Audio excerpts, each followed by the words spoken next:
В 2018-м, получается, пришел запрет вот на дроны и еще ограничения какие-то, да? С чем это связано? Потому что я уверена, идеальных стран нет, как идеальных людей, не как идеальных семей. У всех есть что-то своеобразное, скажем так. Здесь, если солнце, то палит, вот жарит. Если дождь, то такой сильный, что, короче говоря, наводняет тебя, наводнение. А почему здесь мало морепродуктов? Вроде рядом находится Тихий океан. Есть морепродукты, но они дорогие. Я люблю Никарагуа, как хорошая невестка любит хорошую свекровь. Всем привет, это Никарагуа, и мы встретились с Айорой. Сегодня она расскажет, как она здесь оказалась. Поехали.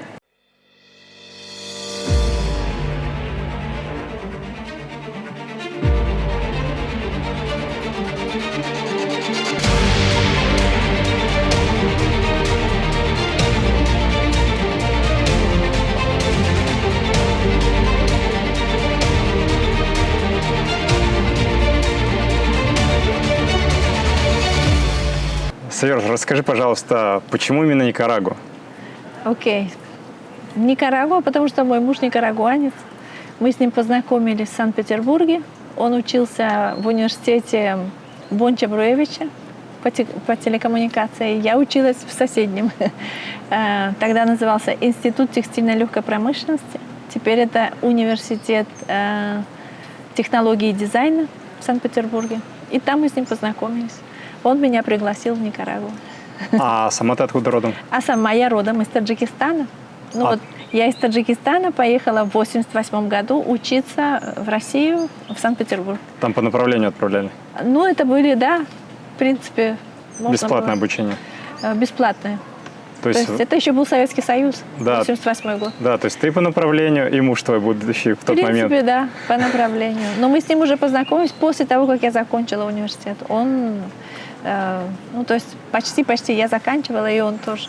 И тогда мы с ним познакомились. А не было какой-то боязни ехать в другую страну, да еще куда-то в Латинскую Америку? Ну нет, смотри, уже тогда, в то время, потому что это был 96-й год, я приехала сюда в 96-м году. Там мы с ним познакомились в конце 93-го. Просто он себя проявил как человек надежный, очень, как скажем, кавалеру, да, уважительно относился. Джентльмен. Джентльмен, точно, вот. И, не знаю, и очень за мной ухаживал, хорошо, так скажем. Вот, поэтому мне показалось, что можно поехать посмотреть. Это было наше условие. Если понравится, останусь. Если нет, то нет.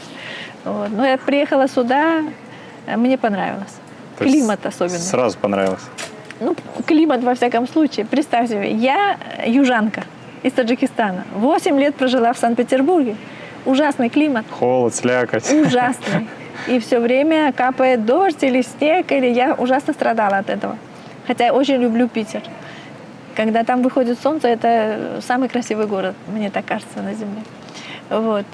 Ну и, короче, когда я приехала сюда, когда я увидела солнце с 6 утра и там почти до 6 вечера, это, конечно, наверное, вот это мой южный, не знаю, характер проявился.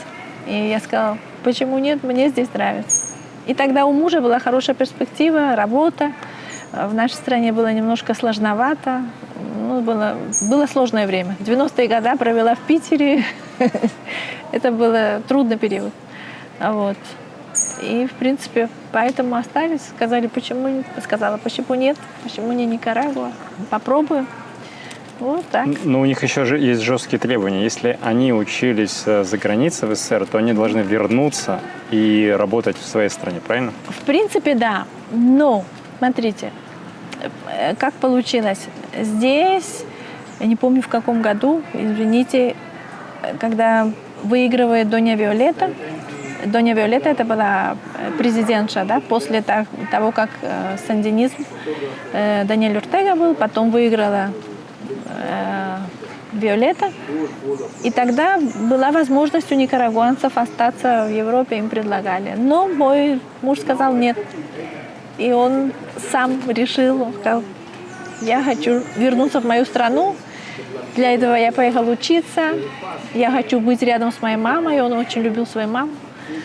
Вот. Здесь вообще так чувство семьи, не знаю, развито или, не знаю, люди, ну вот у них какое-то такое чувство, в принципе, похоже на наших, я-то с Востока, у нас на Востоке тоже чувство семьи. То есть, Кланом живут. Да, так. ну да.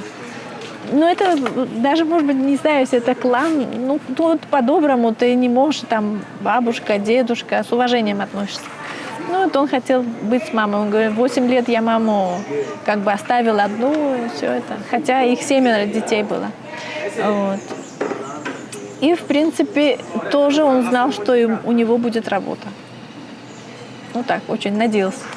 Когда приехал, было, конечно, немножко сначала сложно. Вот. Он приехал один сюда, потом мне прислал билет. То есть мы не виделись почти 11 месяцев после того, как он сюда приехал. Но он свое слово сдержал. Тогда моя мама сказала, ну раз этот мужчина тебе пообещал и выполнил, значит стоит. Поезжай. Ну, вот, поэтому я приехала, думаю, ну посмотрю. Ну, то есть он приехал, Да. сделал плацдарм, устроился Да. на работу, Да. и потом только билет отправил. Да, построил часть дома, ну вот, и тогда меня привез. Ну, хорошо, я сказала, посмотрим. На 3 месяца был у меня билет, но потом решила остаться. Да. А тяжело было адаптироваться в Никарагуа? То есть язык другой, как работу пришлось искать? Да, честно говорю, очень тяжело. Сначала не то, что даже язык, а культура, совсем другой образ жизни. Вы представьте, я жила в Питере 8 лет одна, да, скажем так, уже без родителей. Хоть и жили мы в общаге, ну, 2 человека, ну, как-то с ровесницами, да, ну, ты чувствуешь себя более независимо. Когда я приехала жить практически в чужую семью, потому что там была мама, там была его сестра, и это немножко на меня давило.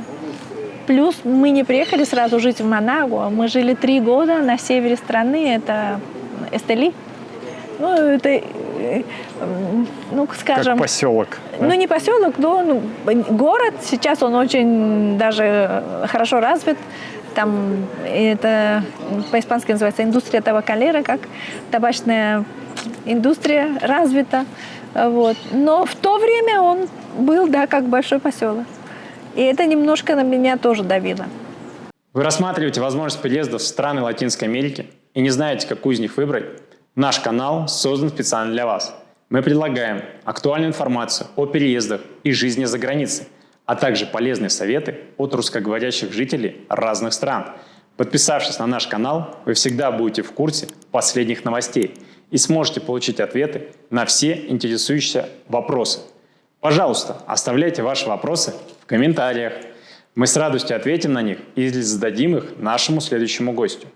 Ваши комментарии помогут нам улучшить наш контент, сделав его еще более полезным и интересным. Мы очень ценим вашу поддержку, будь то распространение наших видео среди друзей или донаты.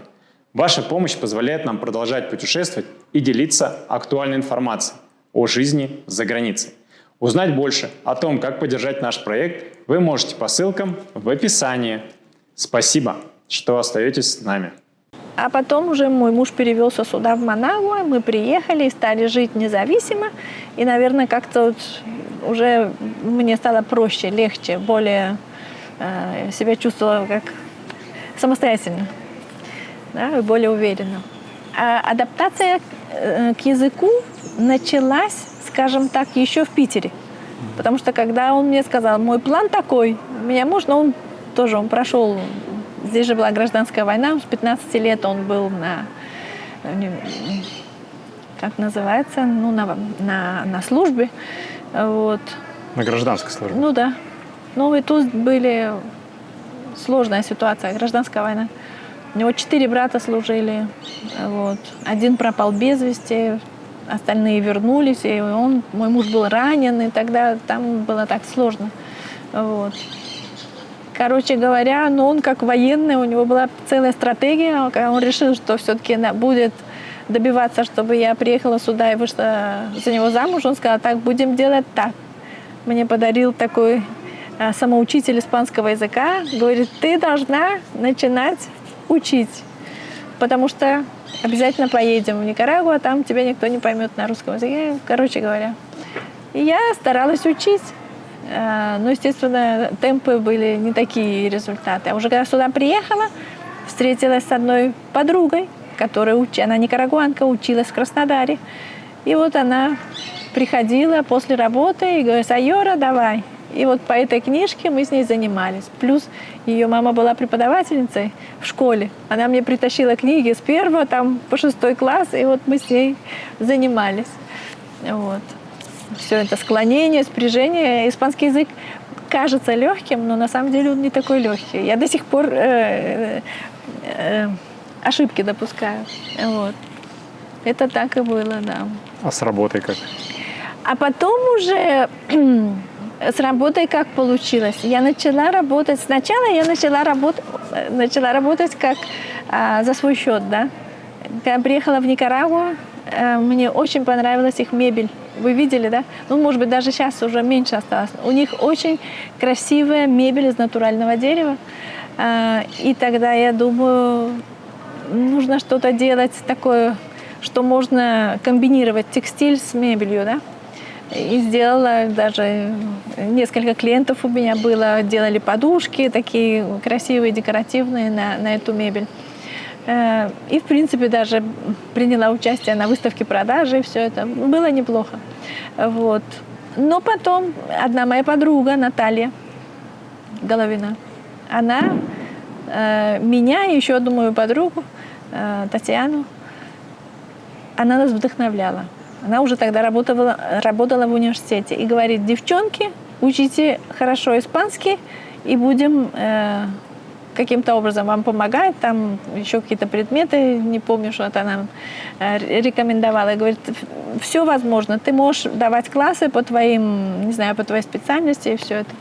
И вот как-то она это, не знаю, внушила, что ли, или заразила. И я думаю, действительно, все возможно, почему нет? Ну, я изучала, скажем, у меня какая специальность? Инженер-технолог трикотажного производства. Тоже был вариант пойти работать на здешние трикотажные фабрики. Но моему мужу, я тогда нехорошо еще говорила по-испански, он меня несколько раз сопроводил на интервью. Ему не понравилось, как обращаются, да, с работниками. Ну, это было тогда трикотажные фабрики китайцев, и они мало платили. И он сказал: нет, давай подождем, лучше фабрика нет. Вот. Помню, один раз я пошла без моего мужа. И уже был у меня переводчик, там молодой чинито, китаец. Ну, у меня инженерное, да, образование. Они хотели что-то типа супервизор, я не знаю, как по-русски супервизор это, ну, как бригадир, не знаю. Ну, супервизор так и есть. Ага, ну вот. Короче говоря, я там заполнила всю эту анкету, в конце написала, там, потому что вопрос был, сколько вы собираетесь зарабатывать, но я написала примерно, сколько бы мне хотелось. Ну и мы делали это интервью с этот китаец, который уже был в возрасте. Он меня спрашивал. И когда мы дошли до зарплаты, я смотрю, он покраснел, посинел, вдруг начал орать, как сумасшедший. Я думаю, что с ним случилось. И молодого спрашиваю, что случилось. Он говорит: ну, вы поставили очень высокую сумму, это так не годится. Короче говоря, я так испугалась, думаю, что же я говорю, ну, у меня образование инженерное. Он говорит: да, но здесь не нужно инженерное образование. Короче, когда я это рассказала моему мужу, он сказал: не надо туда, не пойдешь, все. А потом действительно появилась вот возможность давать классы в университете. Я сначала начала с преподавания, это называется по-испански «дибухо técnico» или технический рисунок. Ну, у нас инженерная школа, наша советская, мы все рисовали 5 лет, да, детали машины и всякое такое. Поэтому, в принципе, мне было довольно легко. И там не нужно было особо знать язык, там главное показать, надо делать вот так, вот так, вот так. Понимаете? И с этого начала. А потом уже постепенно перешли на другие предметы, которые смогла дать. на протяжении На всего. сегодняшний день у вас 3 детей, да? Да, у нас 3 детей. То есть они закончили полностью школу здесь, в Никарагуа. Да. Какое вообще здесь образование, по вашему мнению? В принципе, образование неплохое. Я так думаю. Потом считаю, что если будем надеяться только на образование в школе, правильно, это, наверное, будет фрустрация в любой стране. Тоже зависит от самого ученика. И мы всегда старались детям вот это вот не то что внушить, а показать. То есть я всегда говорила, вот ваш папа учился в государственной школе здесь, в таких трудных условиях, когда была война. Тем не менее, ему пришлось ехать куда? В другую страну, изучать другой язык. И у него бы это не получилось, если бы он сам этого не хотел. В этом смысле, конечно, дети, не знаю, может быть, сейчас вот в это время чуть проще найти информацию, не знаю, интернет и все это. И я думаю, что, в принципе, у детей неплохое образование. Довольно хорошее образование. В университет тоже здесь учились? В университете училась моя дочь, она уже его закончила. Она училась в университете Центральноамериканском. Это был один из самых больших здесь. Ну, сейчас его переименовали, скажем так. Вот, там поменялось. Он теперь стал государственным университетом. Ну, в свое время был один из лучших, даже на уровне региональном. Вот. И считаю, что она получила очень хорошее образование. А он котируется, диплом в других странах? Да. Или да. скажут, переучивайся? Нет. В свое время, ну, понимаете, тоже все меняется, ведь, правильно? Но в свое время, конечно, это университет котировался, как вы говорите. Да. И обучают в университетах, в школах 2 языка, испанский и английский? Да. Да, обязательно 2 языка. В школе здесь дают язык, дают все. И очень мне нравится, например, дают музыку, ну не просто... Вот я помню, как там давали музыку в наше время. Там мы слушали симфонии туда-сюда. Или наша преподавательница, моя преподавательница, я помню, Наталья Николаевна, она играла на баяне, и мы там что-то пели. А здесь именно изучение и как управлять инструментом. Пусть даже это дудочка или гитара. Дети учатся играть, вот именно делать музыку. Правильно так сказать? Делать музыку? Или воспроизводить музыку. Вот. Ну, плюс пение, конечно, все это.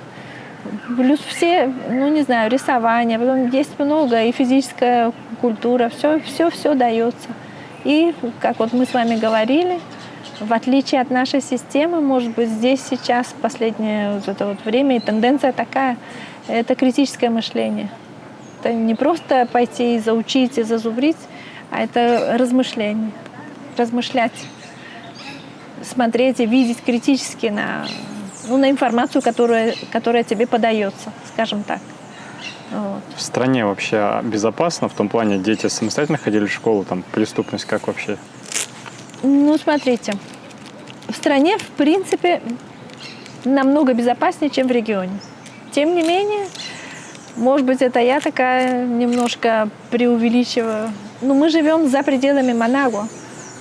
И в этом смысле первое время мои дети учились в Манагуа. Поэтому отправлять их просто на автобусе, на общественном транспорте мы не решались. А школа, которая была в Манагуа, здесь очень часто частные школы имеют свой транспорт. Тем не менее, так как мы за пределами Манагуа, до нас не доезжали эти автобусы. Да? Тогда нам пришлось перевести их в другую школу рядом с домом. Вот. И или использовали транспорт школьный, или мы их возили. А возвращались уже они на автобусе. Так. Но в основном мы их отвозили. Потому что здесь немножко, не знаю, культура вождения, может быть, это не всегда деликатная, скажем так. Вот. И, допустим, тротуаров почти нет. Понимаете?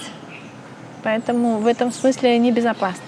А помимо этого, вот, допустим, на улице отнять деньги, вытащить нож могут? Ну, Уже не так часто. Ну, скажем, тоже смотря куда ты пойдешь. Потому что есть как бы такие зоны и места, и определенные часы. Иногда в автобусах это случается. Это в час пик прям днем? Да, бывает и в автобусе А такое. реакция людей какая на это? Ну, иногда люди заступаются, а иногда боятся тоже. Вот. Но я думаю, что это каждый раз все меньше происходит. Довольно, потому что большой сейчас полиции много везде. Вот. И это помогает, да, немножко уменьшить. Утихомирить. Да. Но все равно, я говорю, здесь не так опасно, скажем, как вот я смотрю по новостям другие страны региона очень. К примеру, какие? Ну, например, Гондурас или был Сальвадор. Сейчас, конечно, Сальвадор стал, а раньше. У меня муж работал в Гватемале, и там они вот проекты по телекоммуникации, они должны были ездить, их как сопровождали практически военные и полиция там. То есть если нет, ты заедешь в какой-то и потом оттуда не выйдешь. Но здесь этого, слава богу, как-то, не знаю. Хотя есть, но не в таких количествах, слава богу. Да. В этом смысле, да, Никарагуа давно уже одна из самых таких спокойных республик в регионе. Вы за границей, вдали от дома и нуждаетесь в медицинской помощи? Доверьтесь компании Росмедицина, вашему надежному партнеру в области здравоохранения. Мы специализируемся на предоставлении экстренной медицинской помощи в России и странах Латинской Америки.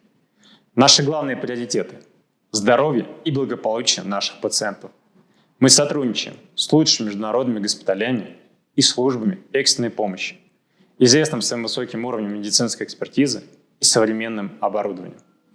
Вы можете обратиться в страховую компанию и сообщить о желании получить медицинскую помощь в компании Росмедицина, согласно вашей страховой программы.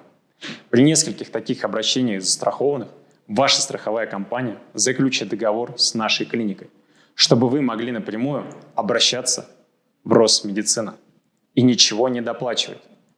Наши услуги включают экстренную госпитализацию и медицинскую эвакуацию, медицинский туризм, а также роды за границей с возможностью оформления второго гражданства для детей. 5 причин, почему стоит выбрать компанию Росмедицина. Первое. Лицензированная международная клиника с более чем 10-летним опытом работы. Второе. Возможность встречи и проводов пациентов в аэропорту на автомобиле скорой помощи. Третье. Предоставление медицинского самолета для транспортировки больных туристов на родину. Четвертое. Опытные травматологи-хирурги, специализирующиеся на реконструктивных операциях. Пятое. Возможность получения финансовых бонусов и компенсации расходов на лечение. Если вы нуждаетесь в экстренной медицинской помощи, доверьтесь компании Росмедицина. Медицинские специалисты сделают все, чтобы обеспечить вам максимальное спокойствие и уверенность в вашем лечении. Подробная информация в описании под этим видео. Какая местная кухня вообще здесь в Никарагуа? А местная кухня, здесь очень много употребляют маис, да, то это кукуруза. На основе кукурузы готовят Такие разные отбивные, блюда. да? Ну, есть разные. Это не отбивные. Наверное, вы имеете в виду тамаль, да? Да, такие тук-тук. Ага, тамаль, это, да. Но это кукуруза, как бы ее варят, потом вот это вот зерно снимают, его перемалывают, а потом формируют такие, не знаю, Лепешки. как котлеты. Ну, как как лепешки. котлетки. Не, есть лепешки, да, и есть как котлетки, еще там внутри делают фасоль или сыр, вот это вот. Поэтому здесь в основном употребляют довольно большое количество фруктов и овощей. Да. Довольно интересная кухня. Ну, как-то они вот любят... Какая база? Рис и фасоль, да? Плюс, допустим, курицу. Курицу готовят по-разному. Ее могут жарить, ее могут там парить с овощами, без овощей. Ее могут делать как асадо. Это, как называется, как у нас, как шашлык. На углях. Да. Вот. Как еще делают курицу ростисада, которая называется, жареная. По-разному. Ну, плюс мясо. У них очень хорошее мясо. Говядина. Очень хорошая. Я никогда не ела такое, во всяком случае, в нашей стране, никогда не ела такое мягкое мясо. Здесь очень хорошо это делают. А почему здесь мало морепродуктов? Вроде рядом находится Тихий океан. Есть морепродукты, но они дорогие. Почему? Потому что процесс переработки морепродуктов очень дорогой. И потому что, наверное, есть хороший рынок сбыта за рубежом. Но морепродукты есть. То есть они экспортируют? Да, очень много. Креветки, вот это вот каламар, все это. А что еще экспортирует Никарагуа? Табак, ром. Что еще? Нефть. Кофе. Нефть, золото есть? Здесь есть, да, золото есть. Нефть, по-моему, нет, своей нефти у них нет. Но золото есть, и здесь много других каких-то полудрагоценных металлов. Да. Есть газ свой, но нефть, по-моему, нет. Вот. Ну, на чем живет Никарагуа? То есть это туризм или это экспорт? Ну, есть тоже туризм. Одно время очень сильно начался развиваться туризм, но потом вот это вот были здесь определенные обостренная ситуация в 2018-м, там чуть-чуть спала, и потом ковид тоже. Ну, сейчас, по-моему, опять набирает. Ну, 18-й год это прям резко, да, повлиял на страну? Ну, к сожалению, да. На туризм, во всяком случае, да. К сожалению. Но местный туризм развивают тоже хорошо. У никарагуанцев есть такая хорошая черта для туризма. Они не любят сидеть дома. Они очень такие, знаете, по натуре люди, которые любят передвигаться. Не любят сидеть дома. Моя свекровь, ей было почти 80 лет. Она не могла дома сидеть 2 дня. Она должна была обязательно куда-то пойти навещать или свою дочь, или своих там родственников. И вот у них есть вот такое вот по природе. Они очень любят выходить на природу, они очень любят выходить вот в такие места, где есть зелень, где есть вода. В этом смысле местный туризм набирает оборот. Единственное, иногда это цены, да? В 2018-м, получается, пришел запрет вот на дроны и еще ограничения какие-то, да? С чем это связано? Честно говоря, я не знаю, если это было с 2018 года, но было обострение же. И из-за оппозиции? Да, к сожалению,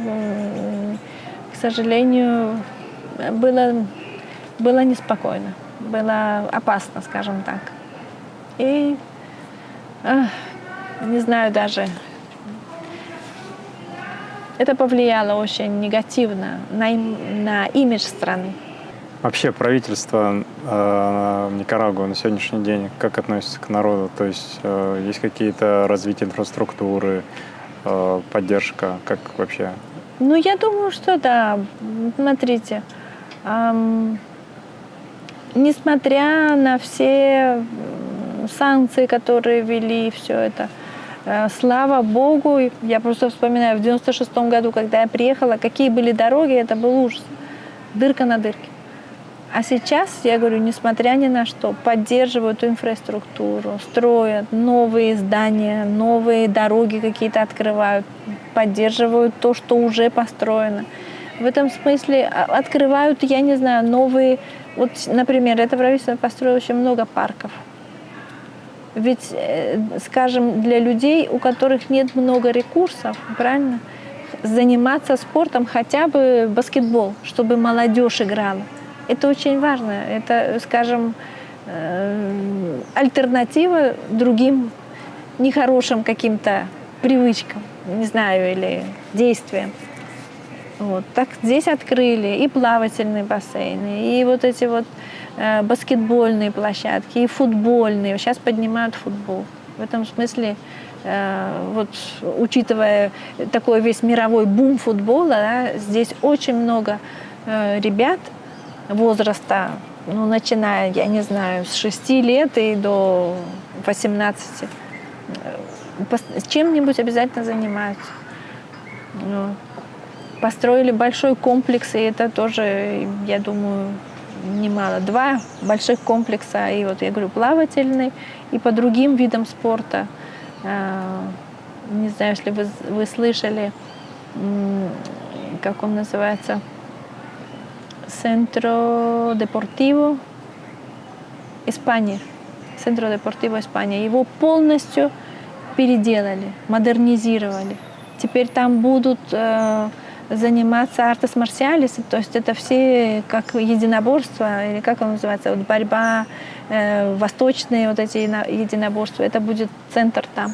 Ну, то есть стараются, во всяком случае стараются. Я понимаю, что есть мало ресурсов, да, но во всяком случае стараются, и если даже за это нужно платить, то цены более-менее можно.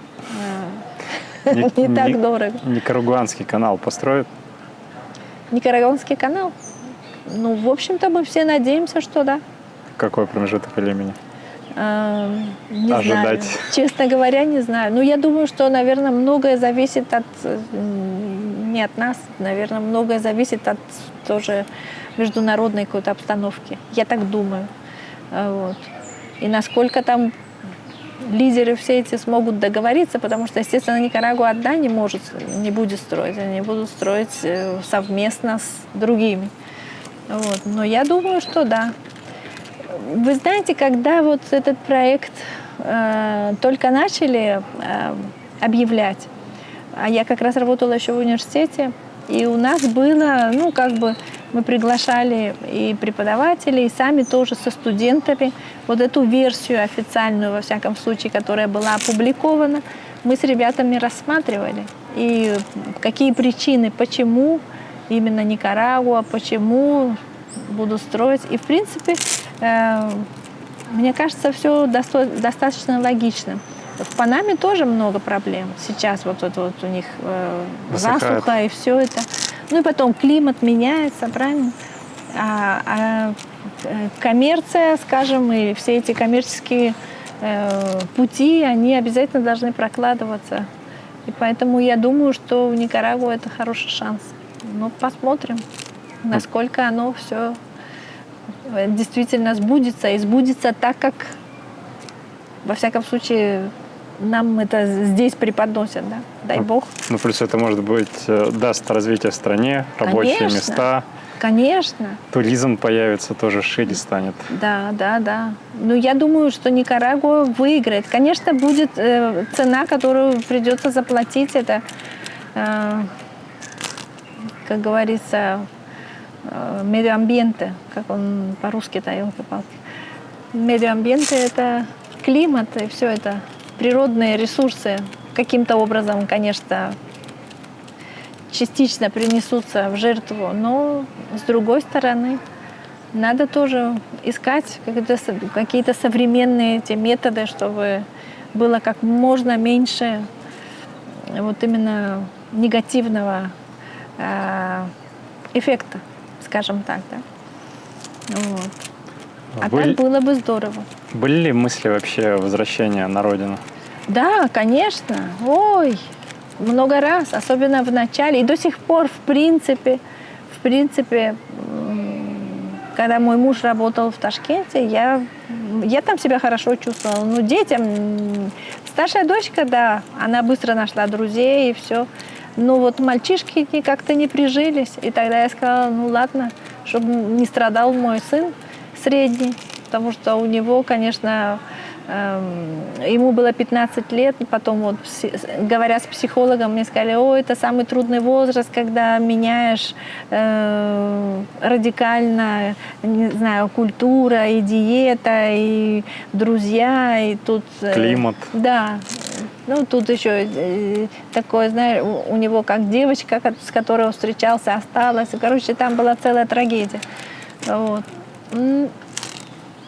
И поэтому не получилось. А так, да, я бы с удовольствием пожила и там. И вообще, мне кажется, надо вот это вот современное мышление у нас такое. Мы все как космополитены, да. Везде можно жить.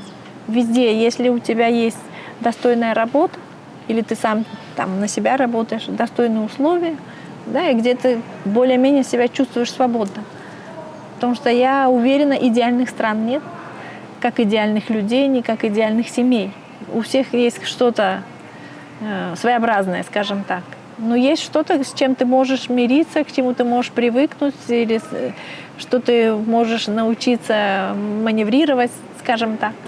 А есть такие вещи, которые, ну, никак. Если, да. Вот. Но мы каким-то образом здесь приспособились, адаптировались. Я люблю Никарагуа, мне очень нравится. Я всегда говорю, потому что когда я работала с учениками, меня всегда спрашивали: вам нравится Никарагуа? Я говорю: конечно.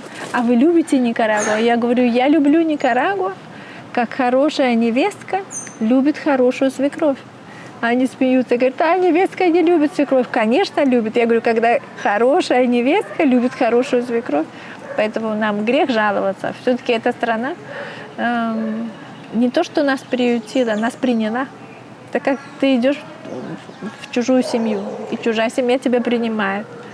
Ну, это так. В любой стране есть плюсы и минусы. Конечно. А в Никарагуа ваши минусы какие? Какие минусы здесь?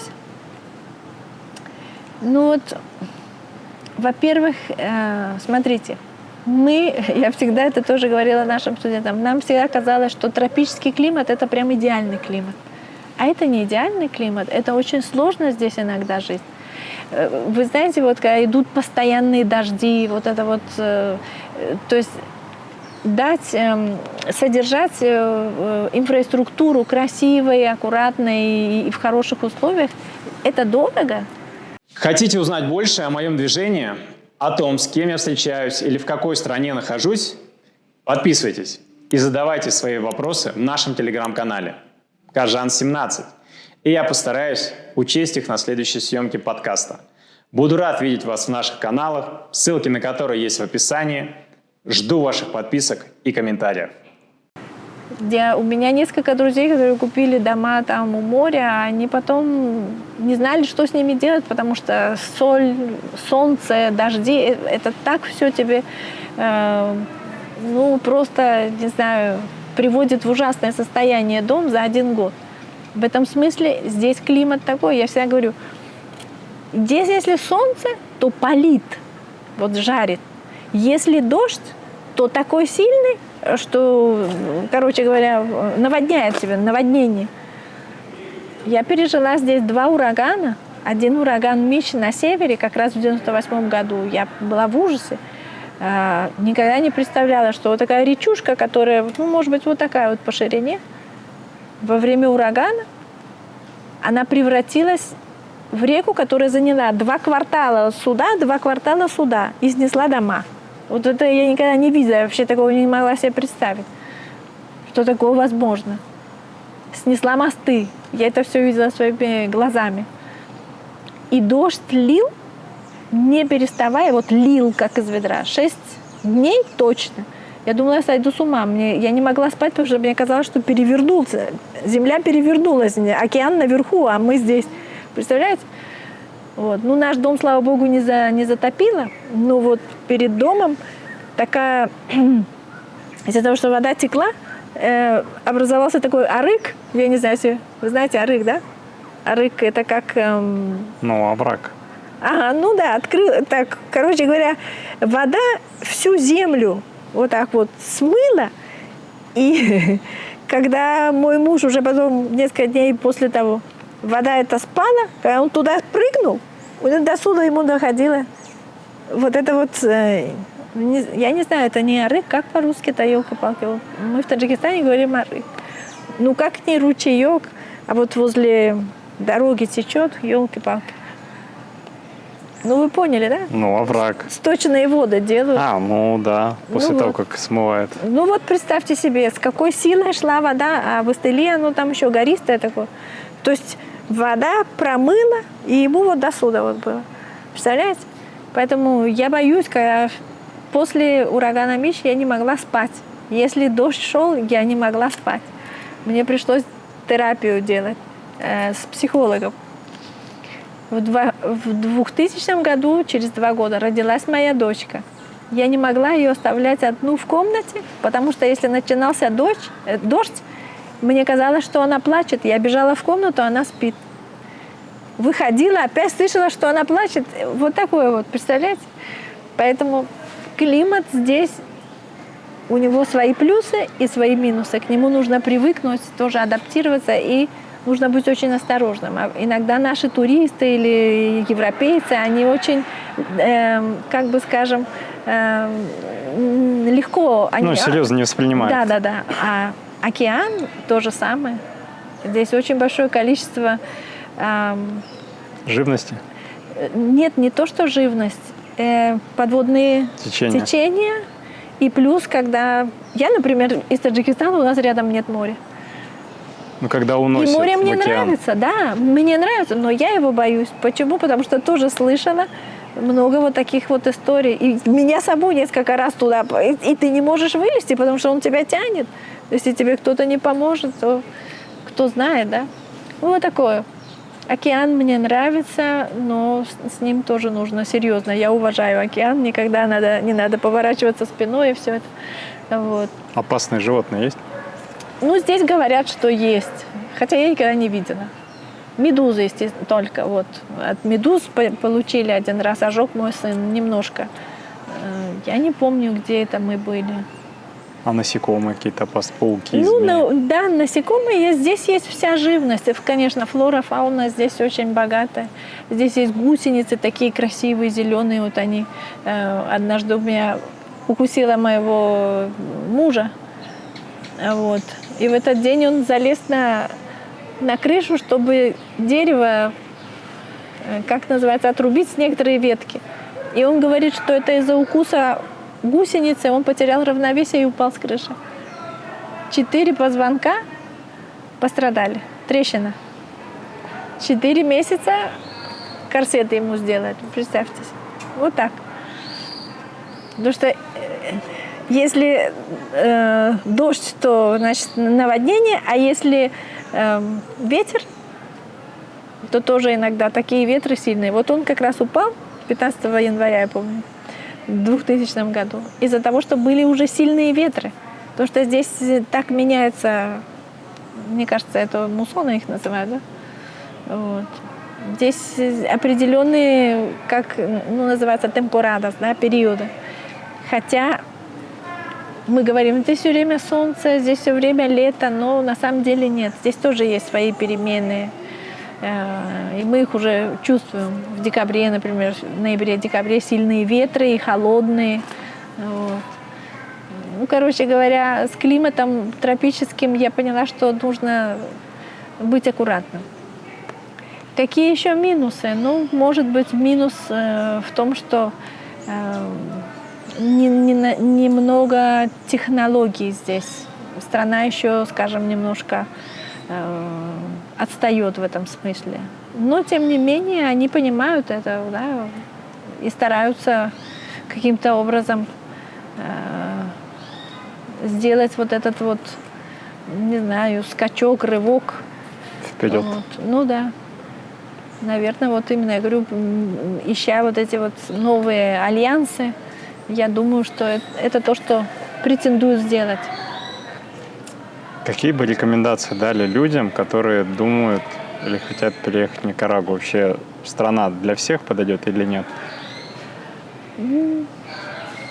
Наверное, нет. Наверное, не для всех. Знаете почему? Иногда наши люди,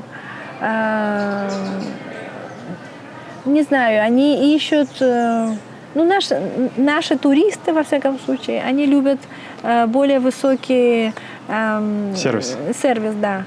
Это больше подходит для тех людей, которые вот любят авантюры, которые любят поехать на море, как у нас в стране, дикарем, понимаете? Это вот тот, кто любит полезть, там, полазить по вулканам, вот такое вот. По пальмам. Ну да, ну по пальмам, может быть, нет, но вот вулканы, моря. Природа здесь очень красивая, но нужно быть осторожным, аккуратным.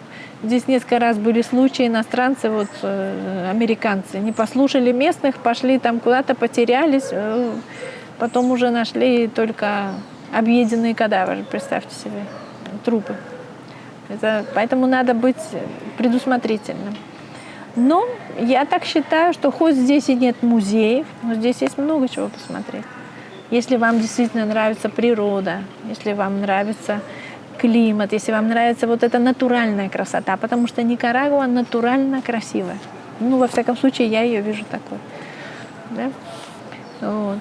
И народ здесь народ общительный, добрый, гостеприимный. Что еще? Конечно, по-своему гордый. Гордый народ. Как, в принципе, наверное, все латиноамериканцы, они чем-то непокорные такие. Ну, поэтому вот сегодня, сейчас еще у нас это праздник независимости. Независимость же тоже каким-то образом достигли, вот благодаря такой черте характера. Вот. Но я думаю, что да, очень любят иностранцев, хорошо относятся к иностранцам. Сервисиалис, как это, скажем, любят, во всяком случае, мне так кажется, угодить. Им нравится, чтобы иностранцы хорошее впечатление получили от страны. В этом смысле думаю, что это большой плюс. А как здесь с медициной сталкивались? Да, медицина есть, хорошая довольно-таки медицина. Но тоже есть частная и есть государственная. Ну, допустим, смотрите, моя